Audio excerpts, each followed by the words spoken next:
О дарыянын нугу көрүнүп турбайбы? Анан биз айтканбыз, дарыя bir gün болсо bir gün көп келип калышы мүмкүн десек, эсилерин ишиңер болбосун деп койгон да. Ошо менен калып кеткен. Анан ошонун нугунан эсебинен дарыя бул жака бурулду дагы.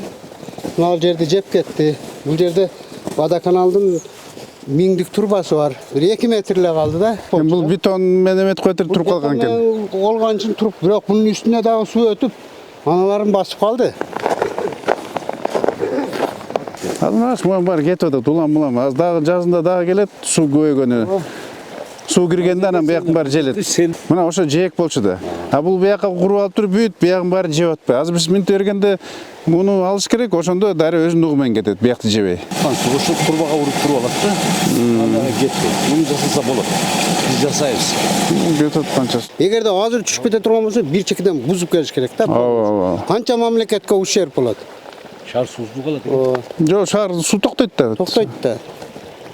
Анан ушу биздин Озгур эли шаарга жакын болгон үчүн, ушу биздин территориядан бул жагы кара сууга караган үчүн, ушу таза суу жагы каралбай калган да.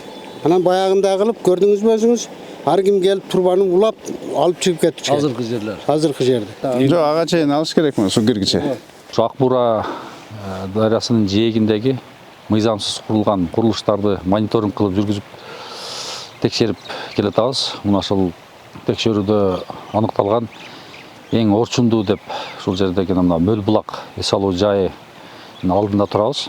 Бул жер кече бардыгыңыздарга белгилүү болгондой жайында сел жүрүп, селде эң чоң кооптуу болуп, ушул жерде суунун нугун буруп, суунун жээгине салып алгандыктан ушуну мына алдыруу, буздуруу иштерин жүргүзүү алдында биз мониторинг жүргүзүп карап жүрөбүз.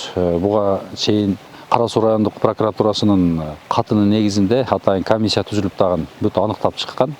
60тан ачык ушундай мыйзамсыз курулуштар суунун корок зонасына курулуп, ишмердүүлүк жүргүзүп келаткандары баары аныкталып, тиешелүү укук коргоо органдарына өткөрүп берилген. Аларды эми буздуруу жумуштары калган. Ал боюнча бүгүн дагы шаар башчысы Бактыбек Жеңишбекович тапшырмасын берди. Буздуруу иштерине дагы жумуштарды улантабыз.